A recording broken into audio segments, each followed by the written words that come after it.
नमस्कार। आजको यस प्रस्तुतिमा हामी नेपाल स्टक एक्सचेन्ज अर्थात् नेप्सेको कुरा गर्दैछौँ। शेयर बजार भनेको एउटा विशाल महासागर जस्तै हो र यहाँ विभिन्न प्रकारका कम्पनीहरूले आफ्नी भूमिका निभाइरहेका हुन्छन्।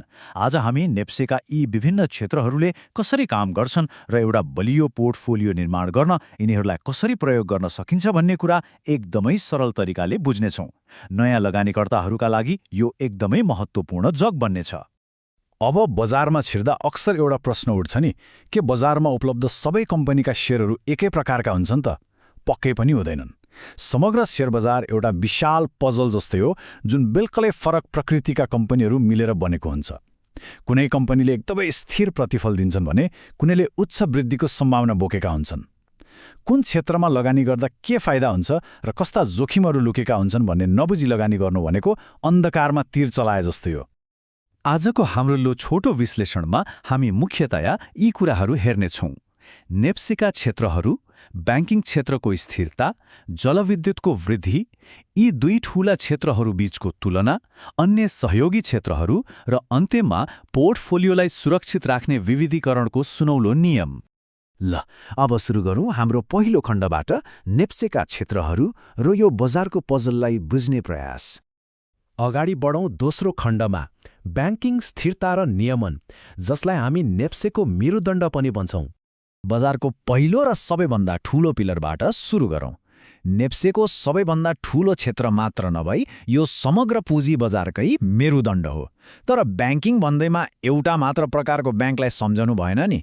यसभित्र ठूला पुँजी भएका वाणिज्य ब्याङ्क, क्षेत्रीय स्तरका विकास ब्याङ्क, वित्त कम्पनी र तल्लो वर्गसम्म वित्तीय पहुँच पुर्याउने लघुवित्त जस्ता विभिन्न उपक्षेत्रहरू पर्छन्।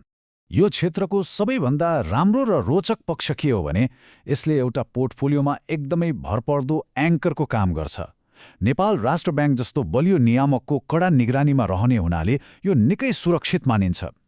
स्थिर प्रतिफल र नियमित लाभांश खोजिरहेका नयाँ लगानीकर्ताका लागि यो क्षेत्र एकदमै उपयुक्त हुन्छ। तर सुन्दा जति सुरक्षित लाग्छ, यसको आफ्नै ठूलो जोखिम पनि छ। ब्याङ्किङ क्षेत्र समग्र देशको अर्थतन्त्रसँग प्रत्यक्ष रूपमा जोडिएको हुन्छ। त्यसैले जब देशको अर्थतन्त्रमा सुस्तता आउँछ वा आर्थिक मन्दी छाउँछ नि, तब यो स्थिर मानिएको क्षेत्रले सबैभन्दा ठूलो धक्का महसुस गर्छ। कर्जा असुलीमा समस्या आउने हुनाले यो क्षेत्र अर्थतन्त्रको अवस्थाप्रति निकै संवेदनशील हुन्छ। अब जाउँ तेस्रो खण्डमा, जलविद्युत वृद्धि र मौसम। यो भनेको नेप्सेलाई गति दिने क्षेत्र हो। जलविद्युत नेपालको सन्दर्भमा निकै रोमाञ्चक र तीव्र गतिमा विस्तार भइरहेको क्षेत्र हो। बजारमा हेर्ने हो भने Chilime hydro power, Butwal power वा माथिल्लो तामाकोसी जस्ता ठूला र स्थापित नामहरू हामीले सजिलै देख्न सक्छौँ।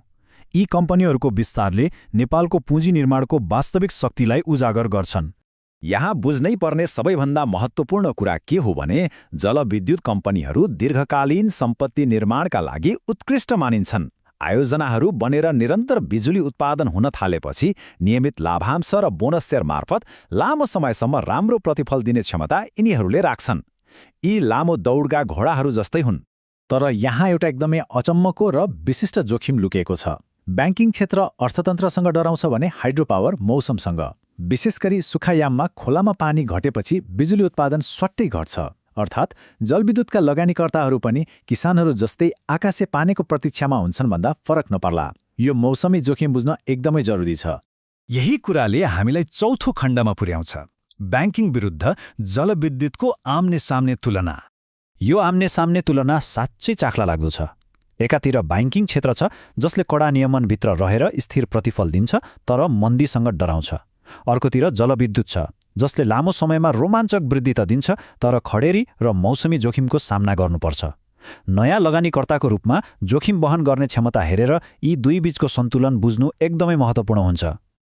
अब पालो पाँचौं खण्डको, विविधीकरणको लागि अन्य क्षेत्रहरू जसले बजारमा सहयोगी भूमिका खेल्छन्। एउटा बलियो पोर्टफोलियो बनाउन ब्याङ्क र जलविद्युत मात्रै पर्याप्त हुँदैनन्। बजारमा अरू थुप्रै अवसरहरू छन्। जस्तै बीमा क्षेत्रलाई हेरौँ। यो बीमा समितिको नियमनमा हुन्छ र यसले राम्रो स्थिरता दिन्छ। अनि उत्पादन क्षेत्र, यसले रोजगारी त बढाउँछ तर आयात निर्यात नीति र कच्चा पदार्थको मूल्यले सिधै असर गर्छ। त्यसैगरी होटल तथा पर्यटन क्षेत्र छ जुन पुरै सिजन र विश्वव्यापी घटनाक्रमहरूमा निर्भर हुन्छ। हरेक क्षेत्रको आफ्नै छुट्टै कथा छ।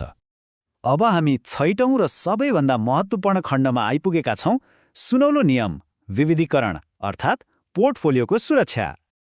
हामीले बजारका विभिन्न क्षेत्र र तिनका जोखिमहरू त बुझ्यौं, तर यहाँनिर एउटा कुरा कहिले बिर्स्न हुँदैन। सबै लगानी एउटै क्षेत्रमा कहिले नराख्नुहोस्। यो केवल भनाइ मात्र होइन, लगानीको महामन्त्र नै हो। सबै पुँजी एउटै क्षेत्रमा खन्याउँदा खडेरी वा मन्दी जे आए पनि सम्पूर्ण पोर्टफोलियो एकैचोटि डुब्न सक्छ। त्यसैले लगानीलाई सधैँ छरिएर राख्नुपर्छ। आजको हाम्रो यस प्रस्तुतिको मुख्य निष्कर्ष के हो भने दीर्घकालीन रूपमा सम्पत्ति बढाउन र वृद्धिको फाइदा लिन जलविद्युत जस्ता क्षेत्रहरू एकदमै राम्रो विकल्प हुन सक्छन्। अर्कोतर्फ पोर्टफोलियोलाई सुरक्षित राख्न र स्थिर प्रतिफलको लागि ब्याङ्किङ क्षेत्रले बलियो मेरुदण्डको काम गर्छ। यी दुवैको सही सम्मिश्रण नै सफल लगानीको आधार हो।